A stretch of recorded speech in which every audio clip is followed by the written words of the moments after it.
Welcome back to Podcast for the recently released My Ghouls and Geeks. I'm Louis Stardust. And I'm your co-host, Joe Matissa. It's 4:20. That it is, if that means anything to anyone for whatever reason. It is 4:20, the night we're recording. You know what that means. New Strixhaven stuff is already out. Magic the Gathering. That's what we're talking about today. So, Magic the Gathering put out some decks called Strixhaven. It's basically like Harry Potter. You get your own, school mascot that you assign to. And here's all the cute stuff. Joe is very excited for it, clearly. Yeah, magic. It's great. Yes.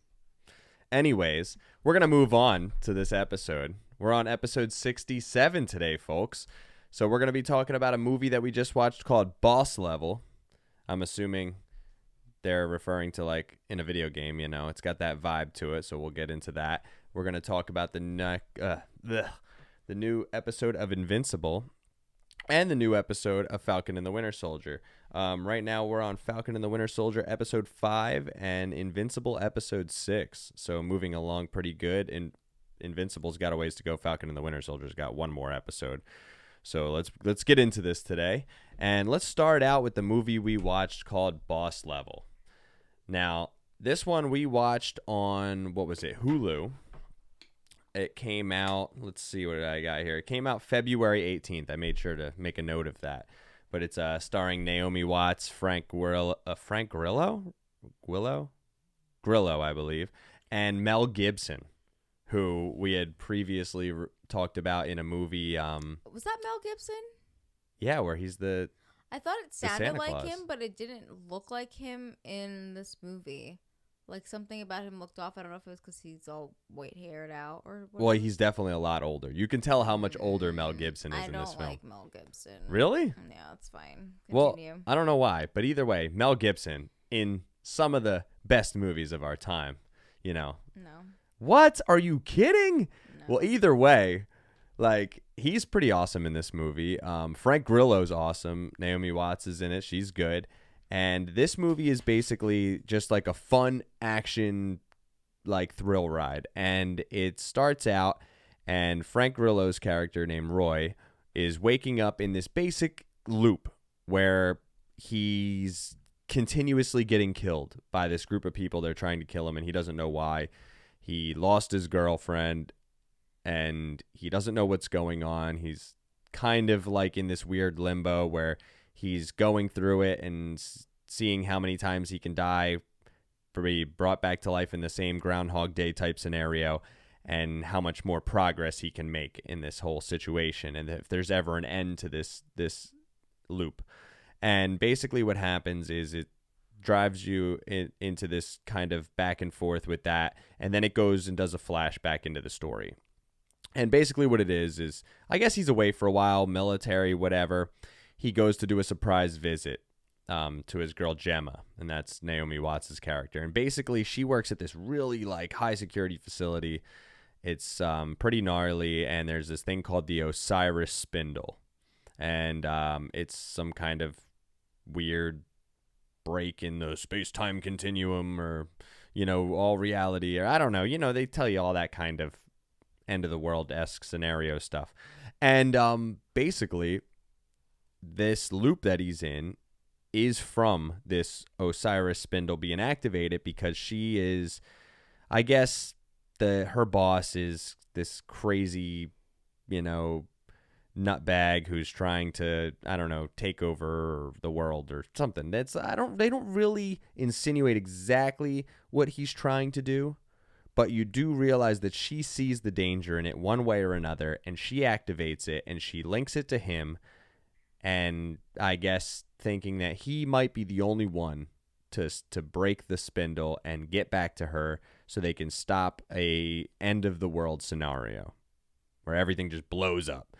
And man, is it crazy watching him progress and get a little further each time, and how he changes things around and tries to attack scenarios differently. You find out he has a son with this girl, and that's also a thing that becomes kind of an element to the story and how he's going to handle the loop going forward. and all that kind of stuff. What did you think of this movie? I think it's like a Groundhog Day meets like a thriller, I guess. Because like there's so many, like Happy Death Day, for example, right? That's like a Groundhog Day meets horror movie. So I think this is like the same kind of premise of like living every day and fighting. But I like the way that they show like, what does it say? Like level 31? Is that what it says? Or what's the word that they use? No, they say what day, like, or which. I know it says what day, but it says something else instead of like day attempt. I think it says, or Yeah, something like that, and Yeah, it'll list how many days he's been doing it. and it gets like he's like, here's a montage of like all the things I do, and like you kind of see multiple sequences throughout with his character, and like for example, at one point in the movie, he tries to break into a building, and you see him play through it like 6 different days because each time he dies, he has to start over, and getting up to the moment where it finally works for him. So I think that's really cool, and I think it was just really funny. You sent me a bunch of trailers to check out to pick one to watch, and out of all of them, I was most interested in this one, and I liked it. I thought it was really fun. I think I mean, the Groundhog thing has been done over and over again, right? Like, I just named a couple things where it has happened. Yeah, they had that movie, The Russian Doll, on Netflix. They did. It's a show. Whatever. Yeah, so I think like that concept has been done over and over again, but this was like a fun take to it, and the writing is really comical, and the like villains that are trying to kill him are really interesting. So I like this movie a lot. I don't have much to complain about. Yeah, I like this movie a lot too. I thought this movie was just a constant thrill ride. I thought that it was cool that they do throw this whole loop thing in there, and a couple other elements keep popping up. It's not like he's on this Groundhog Day type scenario and the end game is right from the beginning and you know it. They do stretch the story a little bit, and they help putting other elements in and different wrenches in the gear that kind of add more weight to the whole reason for him doing this, which is good because obviously there's a lot of things where they're repeating the same scenario but in a cool, fun new way of him dying or whatever, or making it through an area. So it's cool that at least they do give you the bonus of, on top of that, unlocking another aspect to the story that could change the end game goal. You know, once you find out he has a child, and once you find out that, yeah, like he may be saving himself or getting to the end to save his girlfriend, but then also what's happening with the child during this whole time. What happens with his girlfriend during this whole time when he eventually gets to the end. Like all these different things that definitely throw things off, and then he has to redo the loop in a cool, interesting new way. And I really just loved that. I thought it was a lot of fun. Frank Grillo is awesome. We've seen him in tons of stuff. I mean, most notably, obviously, in all the Avengers and, you know, Captain America and all that stuff. I really liked him. I'm not too familiar with him in the other stuff that you mentioned, but I thought he was fun, and this is a movie I would not highly, I'm not like it's the best, but it's like a fun watch if you want something that's a little bit different than like the things that have been coming out recently. Also because it's on Hulu, you know, you don't have to go pay for it somewhere if you have Hulu or something. But if you've seen it at like a Redbox or something, or like on your thing, I would say to buy it. I think it's one that's worth putting your thing into to rent and check it out. I think it's fun. The dialogue is really cool. Well, I'm actually gonna go ahead and buy this movie when it. When I'll probably just buy it on iTunes just to have it because I really liked it. I thought it was a lot of fun. I was pretty happy with the plot and the overall ending because I think with the Groundhog Day premise, it can get pretty repetitive, and like there was like a couple characters that did that, but it was comical, so it made sense. So I would give it like a 7.5. A 7.5. Yeah. Yeah, I would say I would give it like a solid 8. I would almost say 8.5 actually. I think it has good replay value. Yeah, I'm going to go ahead and I'm going to give it an 8.5. Screw it. Because I thought it was really fun. And like she said, with certain characters that were a little repeat, I thought they were repetitive in a funny way. Like the one character, the girl with the sword, Guan Yin, and she's played by a Selena Lowe. Yeah, and every time she kills him, yeah. I am Guan Yin, and I have done this. every time. So when he And the wind blows in her hair, like it's so ridiculous, and it's just really funny. I would say like it has replay value too. Like maybe not right away, but I think there was even a point in the movie where I was kind of sad. Like once you find out like he has a kid, and we talked about this for a little bit, but they show like him like trying to like be the dad that he should have been, and like having all these like emotional things about family and stuff, and like that stuff made me.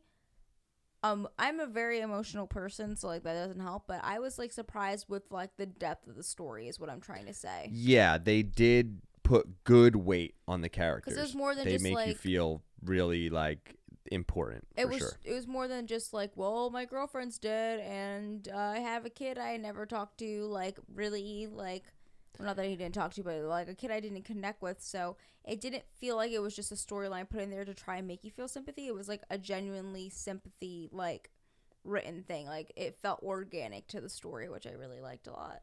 Yeah, and they had other big like people in these that was really surprising. Notably, they had what is her name? Michelle Yeoh or Yu from Crouching Tiger, which was really awesome. Then they had comedians in there because there was a lot of lighthearted comedy in this, especially with the action. And they had Ken Jeong in there and Will Sasso in it, and I thought they were great as well. I just overall really liked this movie. Like I said, I'm gonna give this an 8.5. You said what, 7.5? Yeah, and I'm happy with that. Like, yeah, for sure. This was a good one. That has replay value. I'd recommend watching it. It's on Hulu. If you got to pay to watch it, I mean, I think that's okay too. It's not the number like one fucking movie that I've seen this year for sure, but it's got value to it. Yeah, definitely. And it just came out February 18th. So definitely check it out. It's brand new. That's an awesome one. Now let's move into what we've been diving in on the weekly basis right now, and let's jump into Invincible first. And we're on episode 6 now with Invincible, which I am happy that we are watching it because obviously we have had a little bit of issues with a couple episodes of Falcon and Winter Soldier that were like, most of them were pretty decent, but like one or two were like whatever. And Invincible's been like solid all the way through, I feel like, right? Yes, I love it. I have no complaints. And I've compared it to like The Boys, for example, because it gives me the feel of like a more adult superhero show than we're used to. Like, because we watch like Captain Winter Soldier and WandaVision, like they have like more heart-wrenching themes, but it's not adult. Like, they still make their stuff so that the average kid can watch them, you know? Like, you can't have Invincible on with your kids. Yeah, absolutely you couldn't. That would be no go. It gives me, like, the X-Men vibes and, like, just, like, cool mutant powers, and I enjoy that. But it's got a good storyline, and I fucking love it. I love it. Yeah, absolutely. Now, I'm going to jump into, like, a summary of this episode. Quick summary first, and then I'll tell you my feelings. So, basically, it starts off and a mad scientist kidnaps a drunk guy to experiment on him in a college, right? And then it flashes over and it shows Robot helping the doctors operate on Monster Girl from the previous episode's issues. Mark's recovering well, and he decides to go, to a college visit with his friend William, and he wants to bring Amber. And they're going to basically meet this guy, Rick, that William's crushing on or whatever, that he, like, banged out or some shit, like, in a summer camp. I don't know, whatever it was. And basically, that's, like, a whole big adventure. And there's a couple other things going on. Like, after that, it flashes, and Eve is talking to Mark and ends up kind of going on her own, like, missionary-style trip. And, like, leaves her parents and everything. And then it goes over to Nolan, realizing like his stupid ass costume that he hid in the dumbest place, considering he can hide it in a damn lava pit for like anywhere else besides like on a shelf in his house. He realizes it was found. So then it goes back over to Mark and them on the college trip, and crazy robo dude arrives and ruins Mark's trip, and he's got to fight him and stuff. And in that process, William clearly sees that he's invincible. And after he beats these robots, Amber dumps him, and they're still there. Amber decides to go out to a party she gets invited to. Mark's trying to fix things, and Rick just straight up gets kidnapped and turned into a robo, right? And then it goes over and flashes over, and Mark's mom, Debbie's talking with the costume maker about the costume. Yeah. Nolan's obviously on to them, so he's listening from a distance. And then he shows up later to intimidate him with drinks and act like everything's all, hey, how's things going? Hope we have a good relationship still. Hope, it's a shame to have to lose everything in a blink of an eye type deal, right? And then it flashes back, and Mark decides to go and help William find Rick, because William finds out that Rick, I guess, went missing or whatever, and he's on to him, and then he gets captured by Robo Man or whatever. Mark goes after him, and he gets ambushed heavy by these Robo dudes. You know what I mean? They're like bootleg RoboCop looking characters, and they're whooping his ass. And the mad scientist guy is about to experiment on William as well. And eventually, William breaks Rick's, I guess, like computer mind control nonsense. And he fights back with Invincible against all of these other Robo men. And then they end up beating him, right?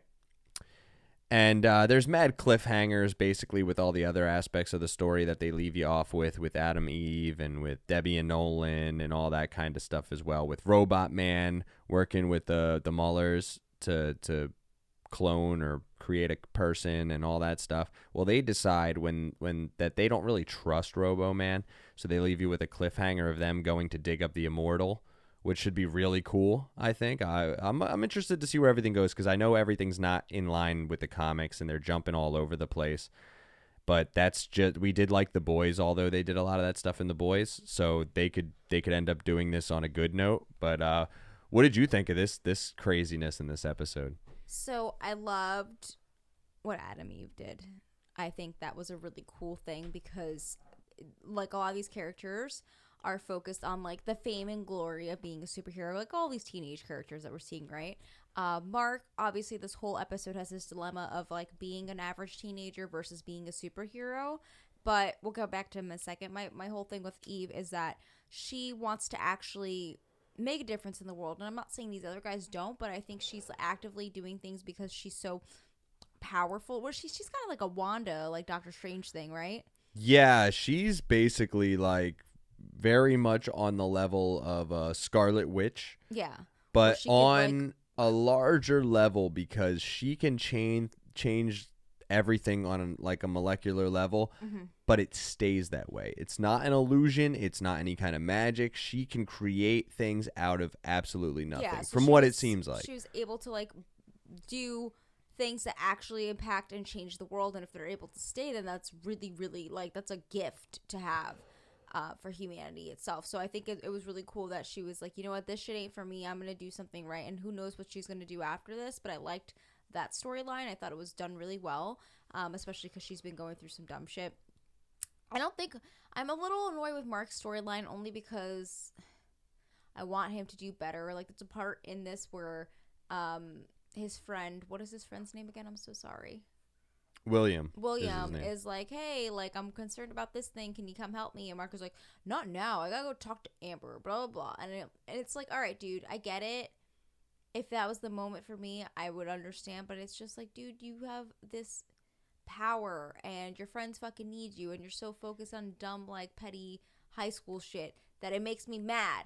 But it's fine. I liked the whole process of, like, Mark finding out he was invincible, and I liked the stuff with Nolan this episode a lot. Like, again, I agree, like, you could have put your fucking suit anywhere, but I want Debbie to whoop his ass, and I'm ready for, like, this story to kind of unfold itself. The villain concept was cool. I feel like we didn't see the last of him based on how that ended. And I like all the stuff with the robot and Monster Girl, too. I'm kind of curious to see what happens with that. Him and his little blue flower, and just, I don't know. I feel like there's way more happening with the story than we've been shown, obviously. So, yeah, I agree. I think that it was pretty interesting overall, and I do agree with the whole situation with Mark's character. Mark's character is probably the driest part of the show. I don't think so. No, because there's so much else going on that's very deep, and the characters are intense. You know what I mean? And like Nolan's and Debbie's whole situation, and that whole thing that Nolan's been doing, killing the Guardians and all that. I mean, this is big stuff. There's a lot of weight to it and all that. And then you see even William, the friend in this one, he's going to college. He's going to meet like his first big love and then loses everything in this crazy, horrifying like nightmare scenario. And even that one episode had a lot of weight for like, his character, for such a minor character in comparison to Mark, where all you really worry about is like he's really just trying to like spend time with Amber. Otherwise, like this kid literally, everything else, he already quit his job and he's hanging with he's fighting crime, he's doing all that stuff. The real only problem they're giving you right now with him at this moment is Amber, and she sucks. So like, what the hell do we care, right? Well, Amber is garbage. I think he has like some dilemma when it comes to just his expectations of his father.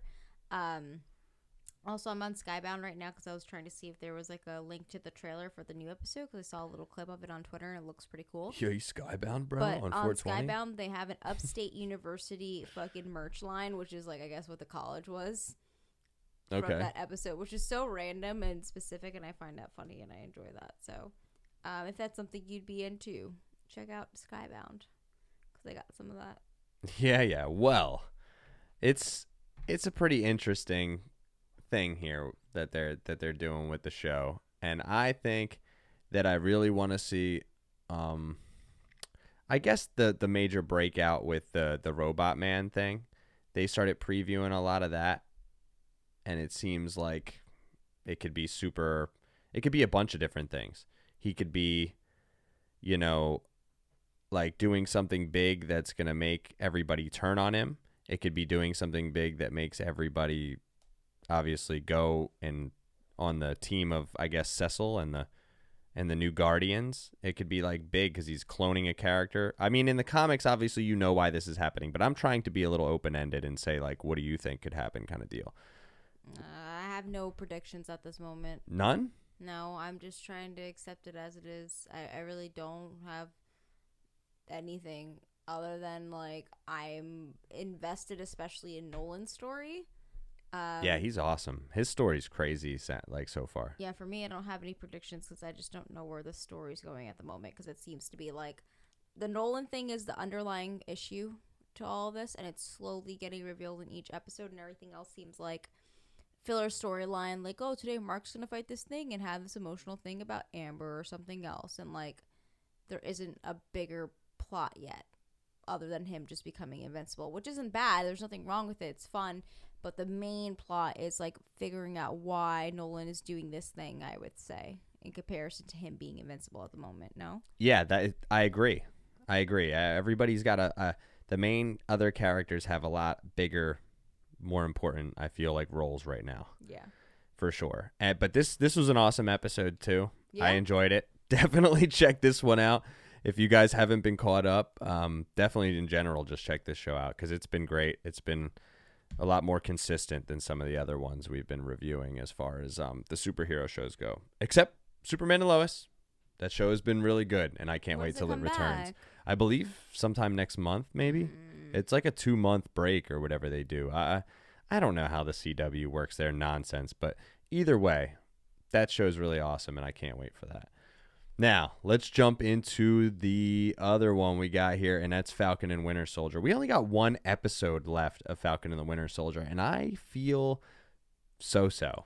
I like this episode. I thought it was fun. It felt a little bit like a filler episode. Like, I would have been okay with it being... You thought it was fun? I thought it was so boring. Okay, well, can you let me finish what I was saying? So I feel like it would have been okay if it was maybe like episode like 1 or 2. You're kind of getting into the characters and like their story a little bit more. I guess why it happened now is relevant because now Bucky and Sam are working on the relationship and the dialogue that happened is important. But I would have been okay with this if we had maybe like 3 more episodes.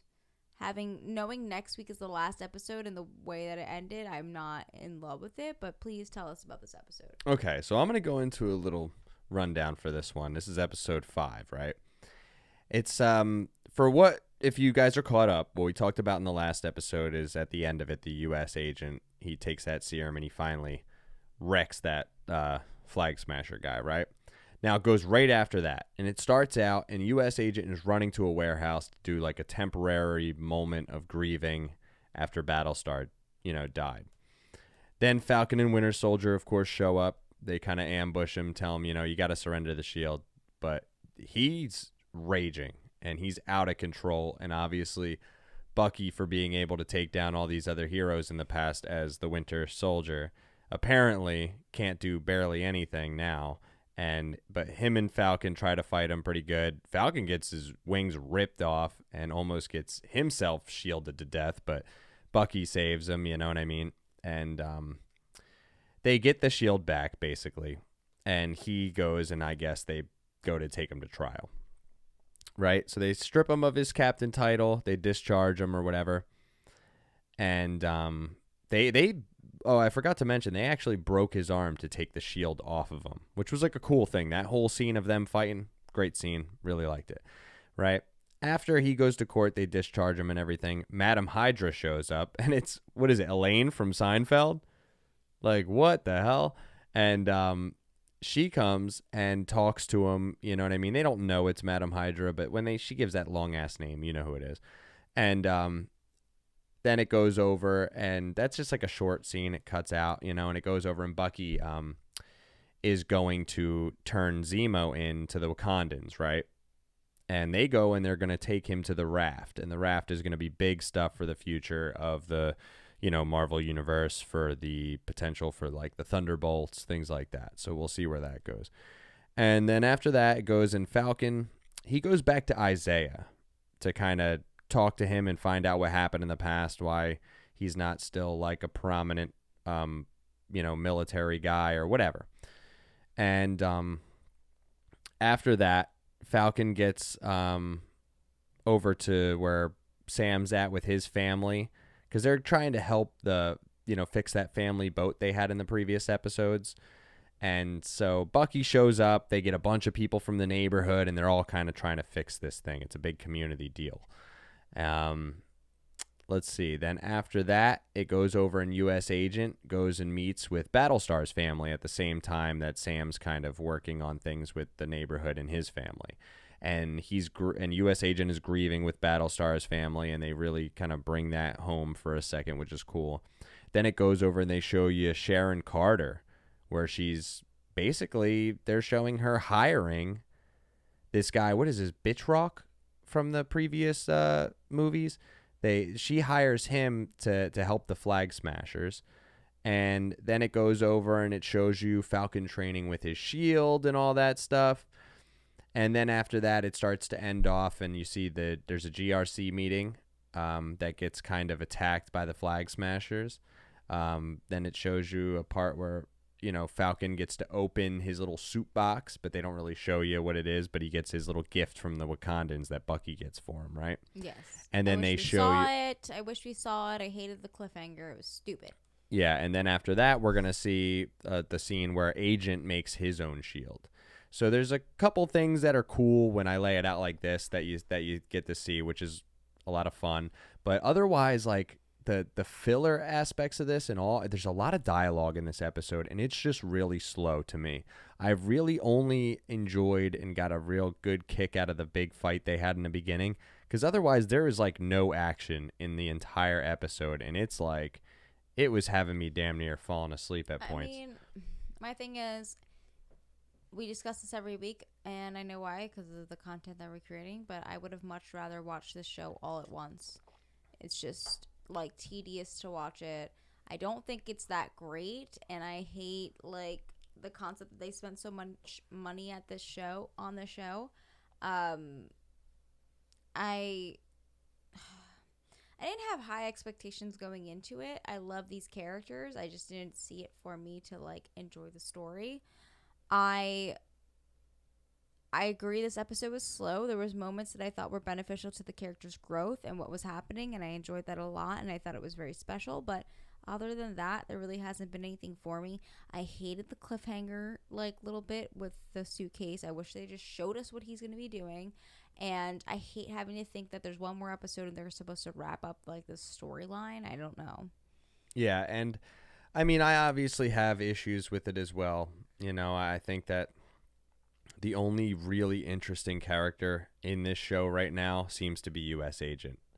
I mean, he's got like a pretty more it's got a lot more weight in his character, because when he's in these issues and he's having dilemmas or he's making a bad He's choice, a piece of shit, but he you has feel yeah. like serious about it. Like you really get mad at this dude, or like you kind of feel like a little like shit, like, and confused about it for a second for him, because you do realize like how much he cared about, you know, like his partner and how devoted he was to his job, Well, but then I mean, what it did yeah, to he him is and devoted everything. to So his job, but he talks about what they did and what they put him through, and I think that's the more relevant part here. And Yeah. I think it's kind of fucking bullshit, like, to some degree, that they even went and made him Captain America and gave him this much responsibility in the first place, and now he's all souped up on the fucking drugs. I just think it's gonna be bad. I don't know why, in general, when they're dealing with these kind of threats and this kind of power with certain individuals, with this guy, why they wouldn't have, in a controlled situation, have given him a super soldier serum to begin with and had him running like that before they ever got another Captain America on the field to begin with. Just in my opinion, because if they were training super soldiers to make a Captain America in the first place in the past, why in the hell now would they put an average guy up in any situation who's not a super soldier in that Captain America outfit after they know what happens with any superhero? I mean, for real. Like, that's the weird thing about it. And, like, there's a couple other things I don't like with the kind of narrative they're playing for the story, but that could turn around at the end. It depends on what choices Sam and Bucky make and what perspective they have coming out of this in this last episode that's going to kind of make my decision on how I feel about this show, because there's a couple things that I just really I don't like at all. But I really like the action scenes when they give them to you. They're really good. They spent the money on it. It's there, and they're awesome. Their fight was really good. It was very reminiscent of this Civil War movie where they're fighting Iron Man. Very similar shots. Just cool. A really good time, for sure. But overall, this was a slow episode, and it definitely felt like a lot of filler, and this last episode's got to be big. And I don't know how they're going to do a lot of closure for a lot of this, especially with Sharon Carter's character, with the Flag Smashers, with the Power Broker, then having decent enough closure. I mean, Sam's character is going to be easy because they've really driven it home for him a little bit more than they have Bucky. Bucky, there really is only one thing he's grieving with, and it's like one character flaw with himself. Then obviously U.S. Agent in that whole situation. So it's crazy. All about the Flag Smashers. That's how bad it's been. Yeah, well, the Flag Smasher, I hate that whole situation. I don't like the way they've put the characters together. I don't like the main leader of the Flag Smashers. I don't like that at all right now. And my only driving factor of this show is the U.S. Agent situation and the Bucky and Sam situation. That stuff is all gravy right now for the most part. Right? What would you say? I think that and I do like Sharon Carter's character being back, but they really haven't given me much of it for me to really care. So like I would like to know, but at the same time, if they don't give it to me, like, and drive something else home that's pretty big, I can deal with that for sure. I'm just gonna give my full thoughts on the show once it's over, because right now I'm just interested. But that's all I'm gonna say. I'm done. I don't know. What did you guys think about it? Because, like, I am interested also with the U.S. Agent making his own thing, and we're going to see him as a U.S. Agent with his shield and everything. No one fucking I want to see a big showdown, like classic comic book style of those kind of characters. I would have liked to have seen an actual Flag Smasher character. That would have been really great with the whole getup and everything. Would have been really cool. I would like to see what happens with Sam's partner, you know, and to see if he becomes like the next Falcon, technically. If, let's say, Sam is supposed to be the next Captain America. I don't know, or they're just going to make him a Captain Falcon. No. You know, I don't know what they're going to do with that. But we got one episode left, and my fingers are crossed that it's going to be decent. But this one was like, okay, it's passable. Check it out for a little extra backstory stuff, but really nothing big in this one, for sure. And that about wraps it up for today's episode on 420. Oh, you made a whole big stink about, well, I don't know what that's relevant earlier today. And now you're like 420. Well, I just said it and made it important because you did in the beginning. Well, now when this is up, it's gonna be 421. So surprise. I guess that's it for today's episode. So thank you so much for listening to us. If you want to listen to previous episodes, you can check us out at podcastfortherecently.com. There's direct ways to listen to us through our website, but also through all the links on there. We're on SoundCloud, Spotify, Stitcher, Apple Podcasts, literally anywhere podcasts are found, we're probably on there. Bless you. That scared me. Oh my God, bless you. Aside from those links to listen to us on our website, we also have direct links to different ways to find me and Joe on social media on there, as well as our web store.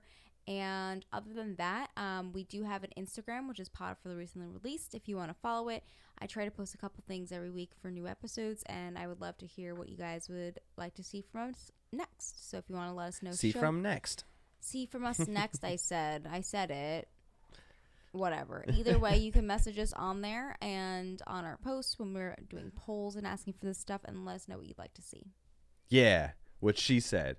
See you next week. Wednesdays, YouTube, 10 a.m. Yeah. So that's the big one that we're trying to push. Like, comment, share, subscribe, all that fun stuff, and check us out on all our other platforms.